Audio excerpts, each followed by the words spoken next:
G'day everybody and welcome to E2. Delighted to be joining you here today. I'm coming to you from Australia where I'm currently having a bit of vacation. So welcome to the session Learning Untethered by Time and Place. If we're not already following one another on social, down below is my handle @Sparvell and the hashtag Microsoft EDU. We'll make sure anything you tweet out gets amplified. So feel free to take any screen clippings, grab any quotes and share them out, share them widely. So this session is going to explore some previously unreleased insights from a global survey undertaken at the end of 2020 by Microsoft with YouGov. And it was around how educators and students were navigating learning that had become untethered by the traditional restraints of time and place. How are they feeling looking back, and how are they feeling looking forward? Now, often a session like this, it's designed kind of like a light keynote to provoke, to challenge and disrupt. But when I was thinking about it, I thought we've probably had enough of that already across 2020. We don't need any more provocation. So I thought what I would do would be to start at the end and work my way back forward. So I'd like you to think about, how do you want to feel at the end of this session? You know, usually we ask people to do an emotion check-in, how they're feeling now, but by asking people how they want to feel at the end, well, what we place in our conscious mind flourishes, doesn't it? There's a aka.ms whack, how do you feel? Feel free to go there anytime, go there now and record your findings. I'll be sharing them out on social @Sparvell after the event. How do you want to feel at the end of this session? And there's that link again. It might be that you want to feel reassured by what the insight from 1,500 educators, 1,500 students have said. Maybe encouraged, maybe inspired, maybe something else. But how do you want to feel? So what we place in our conscious mind flourishes. And rarely when you ask people how do they want to feel, rarely will they choose an unpleasant emotion. Nobody wants to feel discouraged, stressed or anxious, do they? So by asking that question, you're actually engaging in sort of seeding an intentionally appreciative response. How do we want to feel? It kickstarts anticipation towards a preferred state. It gives us something to look forward to. So I said I would start at the end and work the way back. So let's start at the end then with a quick quiz you can answer either on Twitter with a screen clipping, or you can answer that in a text chat. Which animal bum is this? I'd like to lower expectations at this point. So let's do that. Which animal bum is this? Lock in your answer. It's either a bulldog, rabbit, or guinea pig. Lock in that answer. Done. And if you happen to choose bulldog, you were correct. Which animal bum is this? Alpaca, fluffy dog, or sheep? You're thinking, I wasn't expecting to do this in a research session. Lock your answer in. It's C. It's an alpaca bum. And which animal bum is this? I wonder, is it a dog, a koala, which isn't a bear, it's a marsupial, or is it a rabbit? Now, if you answered koala, you're quite correct. So why do that? Laughter decreases stress hormones, right? It increases immune cells and antibodies. It releases endorphins into our system. It promotes overall well-being. And it can also relieve pain up to 45 minutes after a good laugh. And I wonder, what's made you laugh recently? Do you want to drop that in the text chat, or feel free to take a screen clip and you can put that out on Twitter? What's made you laugh recently? And have you asked your students that? Or if you're a leader, have you asked your staff that? And there's lots of solid neurological evidence around why laughing, or why thinking about the last time we experienced joy or laughter, is so important. We should be doing more of that. So this session really is grounded in looking back and looking forwards. We obviously know, with 1.6 billion students having their formal education disrupted across 2020, it's been challenging for everyone. But we were curious to find out from educators and students, when they looked back with hindsight, what were some of the things that maybe they'd learnt, some of the things that they'd missed the most. Then asking them to think about right now in terms of insight, what were the things which they felt they needed to develop more? What were they looking forward to? And then casting that forward into that foresight. What were some of those durable shifts and changes that they wanted to see carried forward? So how do we look back in order to project forwards? Learning reimagined, learning forwards, not back to the new normal. And I love a top line. So these are the top line findings from the new research, which I guess after this you could just walk away and go, right, I don't need to listen anymore. The top line. Teachers' greatest challenge wasn't about technology and it wasn't about time. It was about student motivation. It was about making sure students arrived and are fully engaged in deep learning. That was their greatest challenge. 2020 was a year of learning. It was a year of learning for teachers who said that they'd improved their tech skills, they'd improved their online presentation skills, and that they'd improved their instructional design skills across 2020. We asked teachers what they needed more of in order to best support every learner to achieve more. And they said they needed more information, specifically around motivation, again. They needed information around the student's emotional state and also information around the complexities being faced by students so they could better accommodate their needs in their learning design. Other things that came up was really around socially embedded learning. People missed people, and social and emotional learning came up all of the time in all of the surveys. And of course, the other top line really is around the role that technology plays in being able to take to scale personalized learning, particularly as we move to this world between the glass and then to hybrid models. So that's the top line that we're going to dig into. So we get that emotions are the gatekeeper to cognition, to motivation, and to attention. And our emotional state affects our physical health, it affects our relationships, the quality of our decision making, and our overall well-being. So how people feel, how teachers feel, how students feel and families feel is significant here. It's fundamental, not ornamental, as we aim for successful learning. So how were people feeling then in 2020? So this was from the student part of the survey. Not surprisingly, students were feeling frustrated, they were feeling stressed, and they were feeling very cautious. They were frustrated because they'd lost control, they'd lost opportunities to come together in formal and informal ways with other students. They were stressed by workload, they were stressed with challenges of time and demands of content. The protective factors that they normally had been removed, plus also families were under stress, economic stress, social stress, and people were cautious. Cautious in terms of how do I balance where I put my time and energy. Is it going to be purposeful and rewarding, and am I capable of doing it? When we look at decline in motivation, motivation declines when people don't see a purpose and don't believe they have the skills and abilities to deliver on what's being asked. But interestingly, in 2021, there's good news. Anticipation has happened. So students, as they thought about 2021, suddenly were noting they were more optimistic. They were actually feeling a little bit excited about opportunities of returning to school, of continued virtual school, of hybrid models. They remained cautious, but less so. So this was promising. Anticipation and hope started to rise. Let's have a look at the teachers. As they looked back to 2020, it was pretty clear. Stressed highly, frustrated, and also, like the students, very cautious.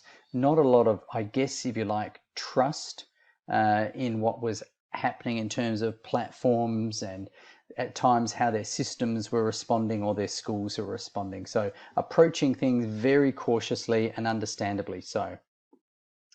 And then looking into 2021, more hopeful is the message here. So students, they're anticipating, they're more excited. Teachers are more hopeful. Optimism on the rise, a decrease in stress, and a decrease in how cautious they were feeling. So we're starting to see the cusp of hope emerging. Let's just go back to that motivation piece. Motivation, as we all know as educators, is why we do what we do. It's the driver behind the behavior, and it's incredibly complex. It's a balance between our expectation of success with the perceived value of the activity, and then that's weighed up against the time and the effort, the input and the effort required.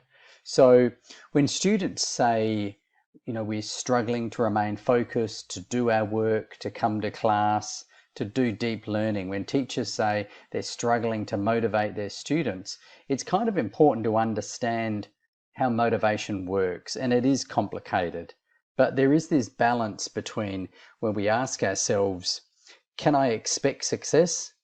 Do I have the capacity to be successful? Does this have value to me? Does this have value to myself personally, maybe value to my school or value for my system? What's the value?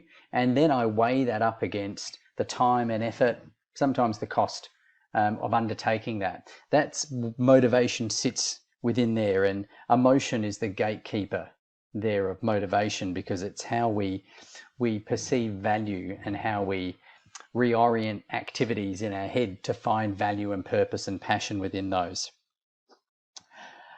The brain is built for stress. So it doesn't mind stress in 30-second bursts. We're designed around dealing with stress. That's what triggers emotions, which triggers behavior. I perceive a threat, I feel stressed, my body kickstarts a whole bunch of physiological and psychological responses to that. That triggers behavior that allows me to move myself out of danger, roughly. The brain hates feeling out of control. So this is where you have stress prolonged for a long period. You're unable to actually deal with it. You're unable to resolve it. And the brain hates feeling out of control. So think about that in 2020, but also moving from 2020 forwards around the environment our learners find themselves in, places them often in a position where they're experiencing being out of control within a situation.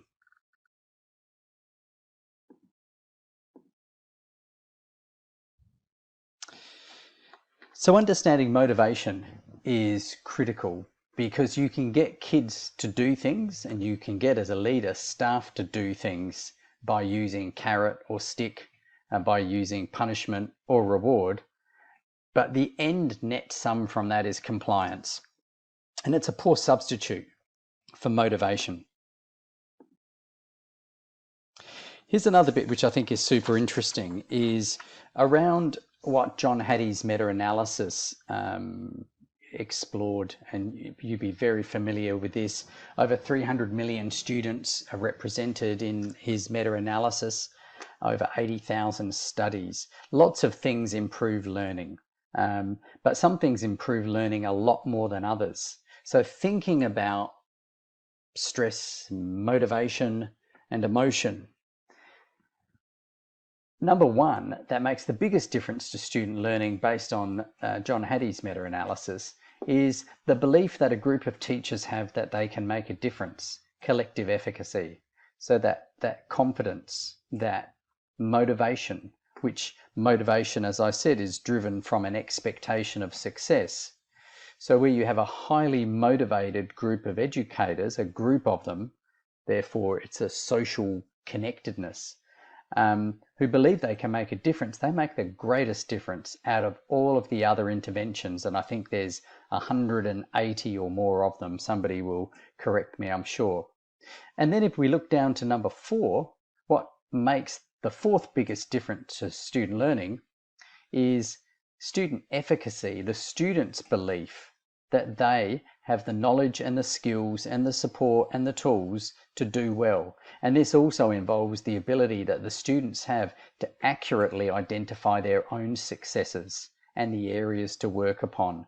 The more students know about knowing and their own learning, the smarter and more effective they become. And of course, student expectations is tied closely into that, and that's at number 2. And you heard that when I talked about motivation. Motivation is the expectation that I hold that I will be successful and the value that I perceive in the task against the effort it's going to take.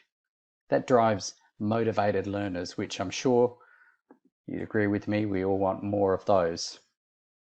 Hope matters here, if you like. It's tied closely to this sense of optimism, where people view the world in a more positive light, and we've seen that through the survey results.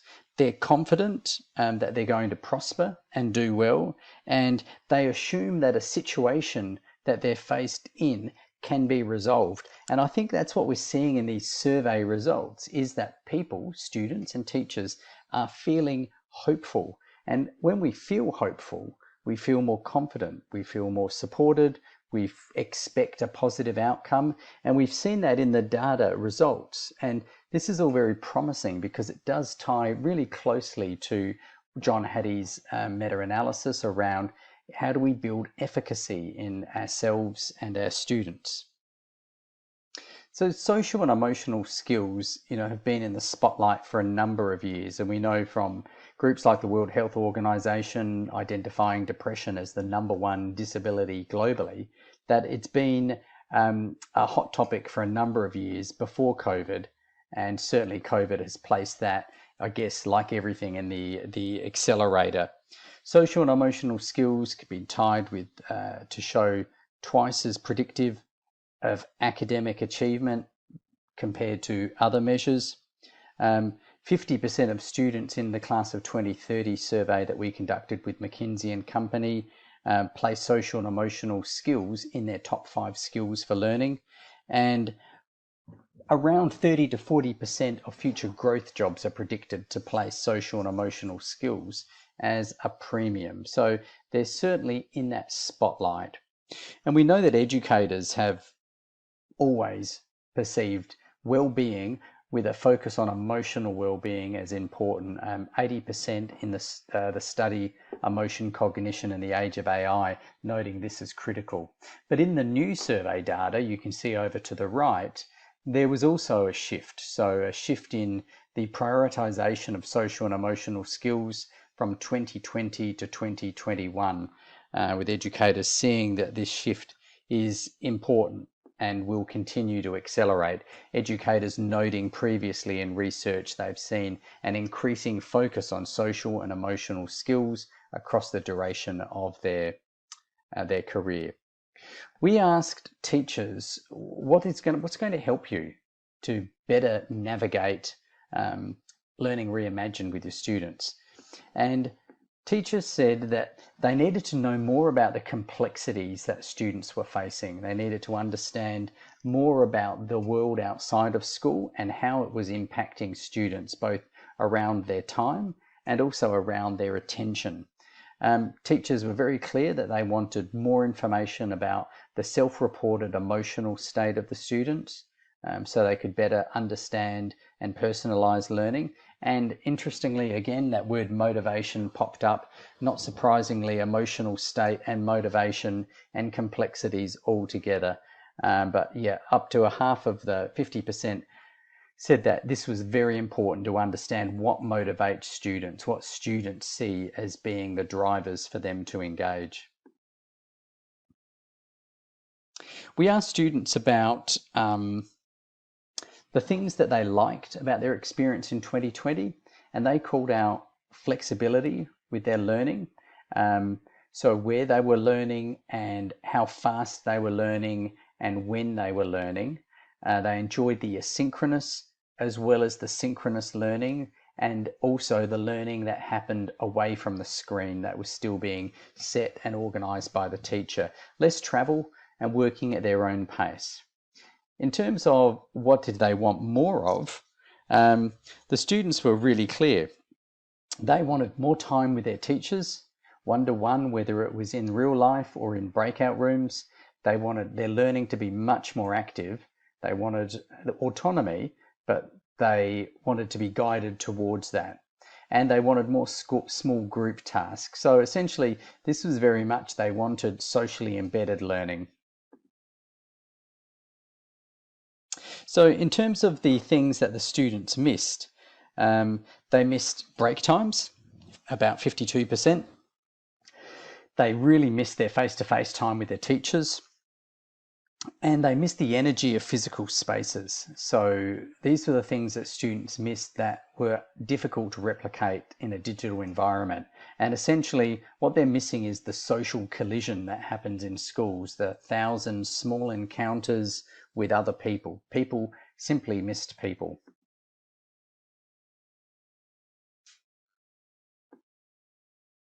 People often ask, what does the future of learning look like? And it seems from the Hadron Collider of 2020, but also the education reforms which had been in motion decades before, that it seems to look a little bit like this, that learning must be personalized, it must be contextualized, it must be relevant. The learning has to be inclusive of all. It needs to be socially embedded. And importantly, one of the things that came through the survey was both teachers and students said, look, it really needs to be safe and it needs to be secure so that we feel comfortable sharing and engaging in these digital environments. And for the students themselves, what seemed to be coming through clearly is basically a fundamental desire that all humans have. To be seen, to be heard, to have a sense of belonging and connectedness, and to have some sort of control. You know, as I said at the start, in a world which can largely feel out of control for young people, what's important with our learning design is to give them some control over places, spaces, time, and pacing, to provide a sense of belonging through community building activities if you're virtually all the time or in a hybrid situation, to make sure that every student is recognized and seen, and to make sure they have opportunities to have a voice, to be heard, both asynchronously and synchronously, and to have agency. Again, that comes back to the control piece, which ties directly back to motivation. When we perceive that there is purpose, when we believe that we have the skills and abilities to be successful, then we're more likely to be driven internally to engage and do our best and be our best. So some follow-ups for you. We've got some research papers. There's hybrid learning, our wellbeing research. There's a link there to a bit.ly that's a collection of top 10 ideas from educators around how to promote social and emotional learning Monday, not someday, using Microsoft tools. And also there's a community of practice to join, which has about 10,000 educators sharing best ideas and next practice ideas around social and emotional learning. And I'm going to finish up with a video of what does this look like in practice. We've been going through so much these past couple months, and I just want to check in and see, how are you guys feeling right now? With all these different emotions and things happening in our world, how are we feeling? Learning can happen anywhere. With my laptop and with my notepad, I had everything that I needed. They're using lots of different apps that are new to them. They're loving Flipgrid and enjoying doing the videos. Teachers are using OneNote in the classroom, Flipgrid in the classroom to increase the level of learning. Students are able to show their personality through the online platforms. Thank you for everything. It's my pleasure to be a teacher. With more ideas, we can create a better world. The most important thing is not what you learn, but then what we can do with that. I live in Delhi and we designed an acid rain shield for Taj Mahal. I know that I can make a difference. That I am learning. That I have a voice. And that I matter. We're getting into a whole new way of learning. And when something is new or something is challenging, what do? We take a deep breath. Hold it for that second and let it out.